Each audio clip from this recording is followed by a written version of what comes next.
Jerusalem, an Israeli cabinet minister said on Friday. The phrasing of U.S. President Donald Trump's recognition of Jerusalem as Israel's capital suggested openness to eventual Palestinian control of part of the city, though he predicted Israel would oppose this. Trump's announcement reversed decades of U.S. policy, angering the Arab world and alarming Western allies. But he also said Washington was not laying down a position on final status issues including boundaries of Israeli sovereignty in Jerusalem, which the two parties would have to decide in negotiations. Be the first to know, join our Facebook page.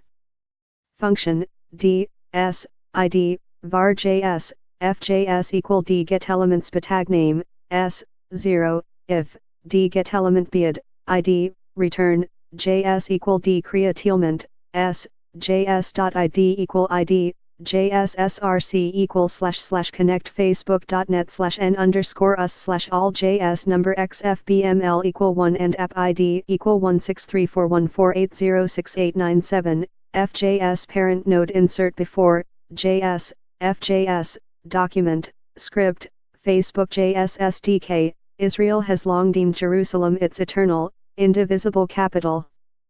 Palestinians want East Jerusalem as the capital of a state they seek on land Israel took in a 1967 war.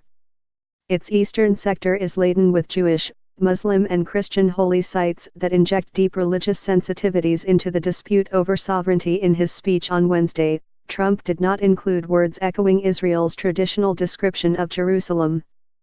Asked about this, Minister Zeev Elkin said, "I think that his leaving this out of the speech was premeditated." He even hinted that borders in Jerusalem will also be set as a result of negotiations, which presupposes an option of partition, said Elkin, who holds the Jerusalem affairs portfolio in Prime Minister Benjamin Netanyahu's government. Elkin was referring to Trump's caveat that the new U.S. decision on Jerusalem did not constitute taking a position of any final status issues, including the specific boundaries of Israeli sovereignty in Jerusalem, or the resolution of contested borders. Those questions are up to the parties involved, added Trump, who said Washington still wanted Israelis and Palestinians to agree on a two-state solution for peace like other world powers, and in keeping with UN Security Council resolutions since the 1967 war, Washington had long held off on recognizing any sovereignty in Jerusalem, one of the most treacherous issues in the Middle East conflict. Elkin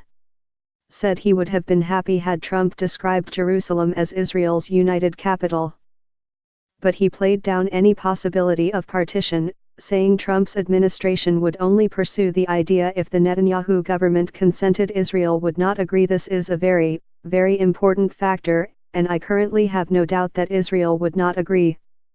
Ultimately, in actuality, this is what matters, Elkin said in his remarks, carried by Tel Aviv 102 FM radio. Trump spoke of Jerusalem as the capital the Jewish people established in ancient times, and the seat of the modern Israeli government, with freedom of worship for all faiths. Palestinian President Mahmoud Abbas responded angrily, saying Washington had abdicated its role as peace mediator and deeming Jerusalem a Palestinian, Arab, Christian and Muslim city, the eternal capital of the state of Palestine. Abbas used the Arabic term al-Quds, which he has generally qualified to refer to East Jerusalem rather than the whole city. In 3 public statements welcoming the U.S. move, Netanyahu has not asserted Jerusalem's indivisibility under Israel, heretofore stock rubric for him, as for previous prime ministers.